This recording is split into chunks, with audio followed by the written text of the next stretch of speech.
Sri TV நேயர்களுக்கு வணக்கம். தமிழகம் 234 தேர்தல் களத்தின் நாடி துடிப்பு 2026 நிகழ்ச்சிக்கு உங்களை வரவேற்கிறோம்.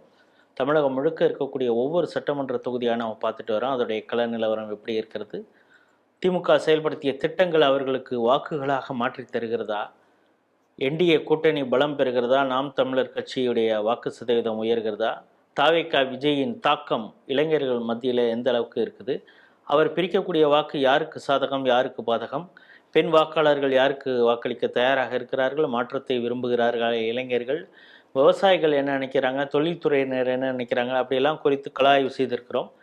அதன் தரவுகளை தான் உங்கள் முன் வைக்கிறோம். அந்த வகையிலே நாம் இன்று எடுத்திருக்கக்கூடிய சட்டமன்ற தொகுதி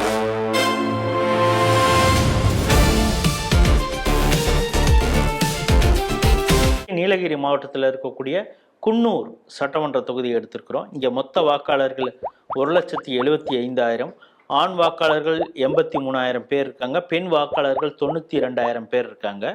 2021 திமுகவுடைய கே ராமச்சந்திரன் இங்கிருந்து வெற்றி பெற்றிருக்காரு. அதிமுக சேர்ந்த வினோத் அவர்களை வெற்றி கொண்டார். 4,000 வாக்குகள் வித்தியாசத்தில் வெற்றி கொண்டார். அந்த நேரத்தில் லாவண்யா அப்படிங்கிற நாம் தமிழர் கட்சியை சார்ந்தவர் வாங்கிய ஓட்டு 7,252. ஸோ நாம் தமிழர் தான் அதிமுகவுடைய வெற்றி வாய்ப்பை தடுத்தது அப்படிங்கிறத நம்மளால் புரிஞ்சிக்க முடியுது. 2016 ஏ ராமு அதிமுக இங்கு வெற்றி பெற்ற தொகுதி 3,000 வாக்கு வித்தியாசத்தில் தான் ஜெயிச்சிருக்காரு. 2011 கே ராமச்சந்திரன் மீண்டும் திமுக அவர் வெற்றி பெற்றிருக்காரு அப்படிங்கிறத பார்க்குறோம். இந்த டிஃப்ரென்ஸ் பார்த்தாலே 9,000, 3,000, 4,000 அவ்வளோதான் இருக்குது. இந்த முறை இப்போ புதுசாக தாவேக்கா வேற வந்திருக்காங்க. எந்த அளவுக்கு களம் இருக்க போகிறது அப்படிங்கிறத கள ஆய்வில் ஈடுபட்ட தினேஷ் நம்மோடு பகிர்ந்து கொள்ள தயாராக இருக்கிறார். அதற்கு முன்பு இங்கே மீண்டும் திமுக சார்பாக KM ராஜு அப்படிங்கிறவர் போட்டி போடுறாரு.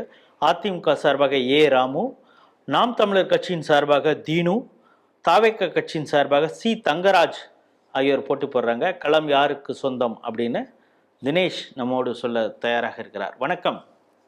வணக்கம் சார். வணக்கம். இந்த குன்னூர் சட்டமன்ற தொகுதியை பொறுத்தளவு நீங்க எந்தெந்த பகுதியெல்லாம் கள ஆய்வு செஞ்சீங்க? சார், நான் குன்னூர் பெட்ஃபோர்டு, அப்புறம் குன்னூர் பாய்ஸ் கம்பெனி, அருவங்காடு, இந்த MRC காலனி, இந்த மேல டவுன் சுற்று வட்டாரம் ஃபுல்லாமே நம்ம கள ஆய்வு பண்ணியிருக்கோம் சார்.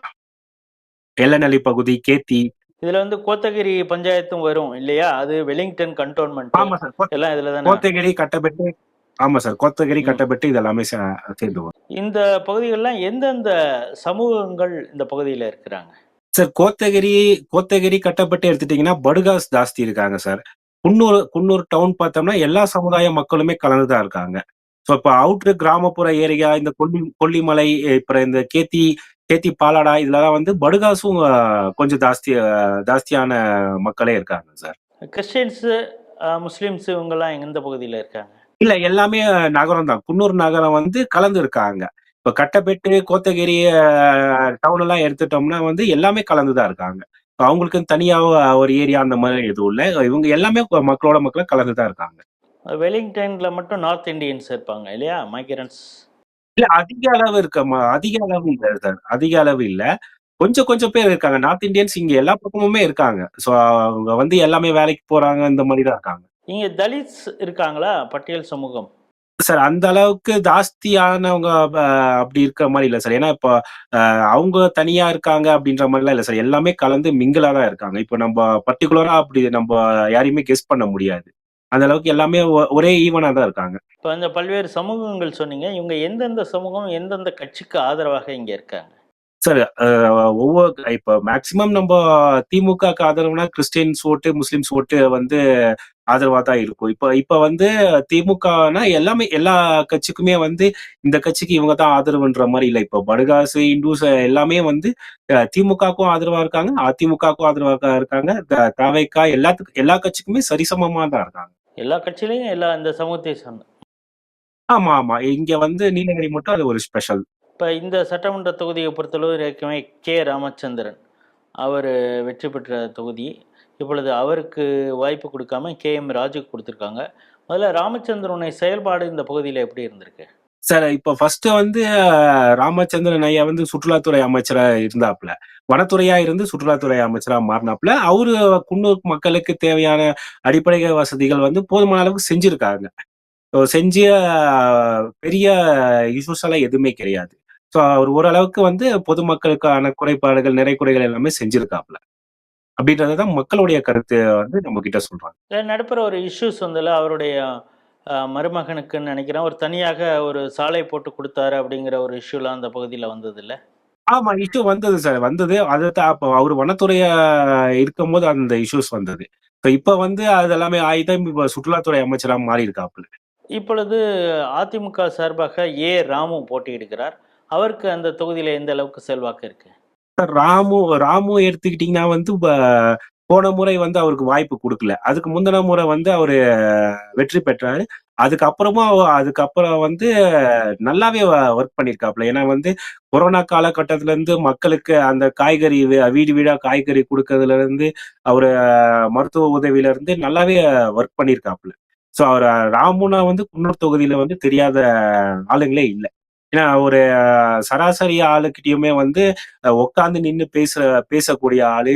இப்ப ஏதாச்சும் ஒரு எமர்ஜென்சில ஒரு மருத்துவ உதவி வேணும்னாலுமே எப்ப வேணாலுமே போய் அவர பார்க்கலாம். அவர டக்குன்னு போனா வந்து மீட் பண்ண முடியும். அவருக்கு எந்த உதவியா இருந்தாலும் டக்குன்னு செய்வாருன்றத வந்து மக்கள் வந்து அவர் மேல நம்பிக்கை வச்சிருக்காங்க. ராஜு அப்படிங்கிறவர் இப்போ புதிதாக திமுக இறக்கியிருக்கு. அவரு அந்த தொகுதியில எந்த அளவுக்கு ஆதரவு இருக்கு அவருக்கு? திமுக குன்னூர் தொகுதி எப்பவுமே அதுதான் சார். இப்ப எப்பவுமே திமுக, அதிமுக அப்படின்ற பார்க்கும்போது அவங்க ம அந்த ராஜு ராஜோக இல்லனாலுமே இந்த திமுக வச்சுதான் பேஸ் பண்ண முடியும் சார். இப்ப திமுக செஞ்ச நலத்திட்ட உதவிகள், அப்புறம் பொதுமக்களுக்கான சிறப்பு இதெல்லாமே வந்து அவருக்கு குடுத்திருக்காங்க. அதனால இவரும் திமுக சைடும் வந்து ஸ்ட்ராங்கா தான் இருக்காங்க. 2மே வந்து நீலகிரி தொகுதி பார்த்தீங்கன்னா, ஊட்டியும் டஃப் தான். குன்னூரும் வந்து டஃப் தான். சரி, இங்க பகுதியில பல திட்டங்கள் வந்திருக்குங்கிறீங்க. திமுக செயல்படுத்திய திட்டங்கள எத அவங்க குறிப்பிட்டு சொல்றாங்க? இது எங்களுக்கு பெனிஃபிட்டா இருந்ததுன்னு எந்தெந்த திட்டங்கள சொல்றாங்க? மகளிருக்கான இலவச பேருந்து சொல்றாங்க. குழந்தைக்கான காலை உணவு திட்டம். மெயினா அது சொல்றாங்க. ஏன்னா வந்து காலையில குழந்தைகள் வந்து அ க சா ஸ்கூலுக்கு போற அர்ஜென்ட்ல சாப்பிட்டு போ முடியல. அங்க ஸ்கூலுக்கு போனா சாப்பிட்டுக்கலாம். இலவசமா பேருந்துல எப்ப வேணா ஏறி போயிரலாம். இந்த மாரி ஸ்கீம்ஸ் எல்லாமே அவங்க சொல்றாங்க. இப்ப இந்த சட்டமன்ற தொகுதி குன்னூராக இருக்கட்டும், ஊட்டியா இருக்கட்டும், இங்க மோடி அரசின் செயல்பாட்ட இந்த பகுதியில எப்படி பார்க்குறாங்க? மோடி அரசு செயல்பாடுன்னு பார்க்கும்போது, இவங்க திட்டங்கள் வந்து வீடு வீடு கட்டி தர்றதா இருக்கட்டும், மோடி ஸ்கீம் வீடு அப்படின்னும்போது, அப்போ அதுதான் சார். எல்லாமே வந்து 2மே சமம் தான். இப்போ மோடி ஸ்கீம்ல வீடு வாங்கி நான் நல்லா இருக்கேன்னும் சொல்றாங்க. 2மே சமமா தான் இருக்காங்க. இப்போ களம் வந்து கடுமையா தான் இருக்கும். ஓகே. அதாவது மோடி ஸ்கீமும் போயிருக்கு. அதேபோல திமுக அரசுடைய செயல்பாடுகளும் அந்த மக்களுக்கு போய் சேர்ந்திருக்கு அப்படிங்கிறீங்க. போய் சேர்ந்திருக்கு.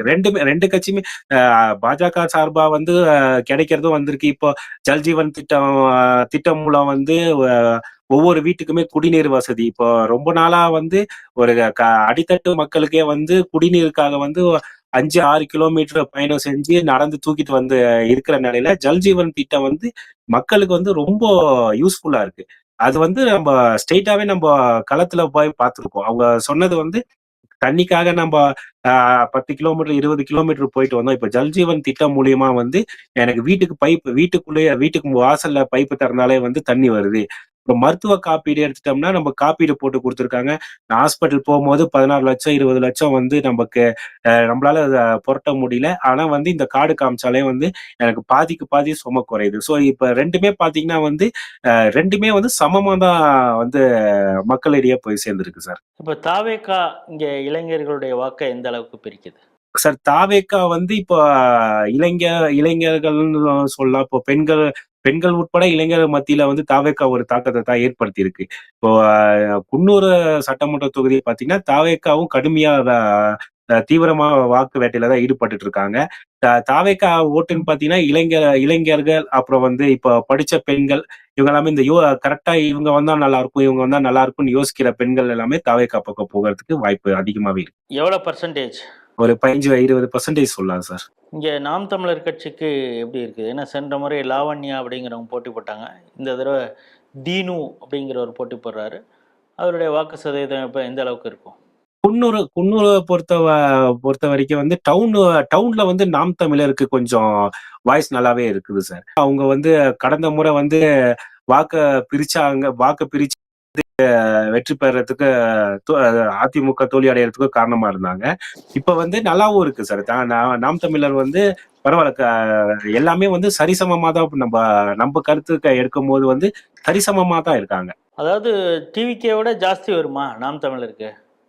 சார் அப்படி சொல்ல முடியாது சார். எல்லாமே வந்து நாம் தமிழருக்கும் வாக்கு இருக்கு, டிவிகேக்கும் வாக்கு இருக்கு. இப்ப 2மே எனக்கு எல்லாத்துக்குமே நம்ம கருத்து கணிப்பு எடுக்கும்போதே வந்து நம்ம எல்லாமே சமமா தான் சொல்றாங்க. இப்ப நான் டிவிகேக்கு ஆதரவுன்னு இளைஞர்கள் சொல்றாங்க. ஒரு சில இளைஞர்கள் நான் தாவேக்கா சொல்றாங்க.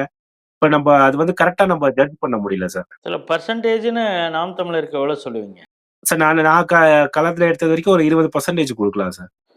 20% அப்படின்னா தாவேக்காவுடைய ஒரு 15 35% வருது. இது எந்த கட்சிக்கு? ஏன்னா ப்ராமினெண்ட்டாக இருக்கக்கூடிய திமுக அவங்க ஒவ்வொரு எலெக்ஷன்லையும் 45% வாங்கியிருக்காங்க. அதிமுக 42. எல்லா எலெக்ஷன்லையும் பார்த்தீங்கன்னா 45, 42 இதுதான் அவங்களுடைய டிஃப்ரென்ஸு. இப்போ இவங்க 2 பேரும் சேர்ந்தே 35% அப்படிங்கிறப்ப எந்த கட்சிக்கு பாதிப்பு அதிகமாக இருக்குது? சார் பாதிப்புனா வந்து ஓட்ட பிரிச்சாலுமே 2 கட்சிக்குமே வந்து நம்ம பாதிப்பு இந்த கட்சிக்கு, அந்த கட்சிக்குன்னு நம்மளால கரெக்ட்டா வந்து சொல்ல முடியாது சார். ஏன்னா வந்து இப்போ அதிமுக பக்கம் வந்து நல்லா இருக்கு. அதிமுக வந்து இப்போ ஓட்டு வந்தாலுமே இப்போ அந்த சைடு கட்டப்பட்டு சைடு இது எல்லாமே வந்து அதிமுகவுக்கும் ஓட்டு இருக்கு, திமுகவுக்கும் ஓட்டு இருக்கு.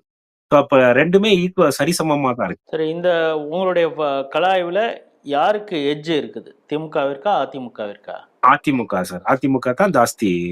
ஏன்னா அவர் ராமு அவர் மீது ஒரு சாஃப்ட் கார்னர் இருக்கு அந்த ஆமா. தொகுதி ராமு வந்து மக்களுக்கு. இப்போ கொரோனா காலகட்டத்தில இருந்தே அவரு அந்த மக்கள் மனதில இடம் பெற்றதுனால, அவருக்கு கொஞ்சம் வாய்ஸ் இருக்கு சார். மக்கள் வந்து நம்ம கருத்து கணிப்பு கேட்கும்போதே சாந்திராமு வந்தா நல்லா இருக்குன்ற மாரி தான் சொல்றாங்க. நீலகிரி மாவட்டம் குன்னூர் சட்டமன்ற தொகுதியுடைய கள நிலவரம் தான் இவ்வளோ நேரம் பார்த்துக்கிட்டு இருந்தோம். இந்த தொகுதியில் KM ராஜு அப்படிங்கிற ஒரு திமுக சார்பாக போட்டி போடுறாரு. அதிமுக சார்பாக ராமு அப்படின்னு போட்டி போடுறாங்க.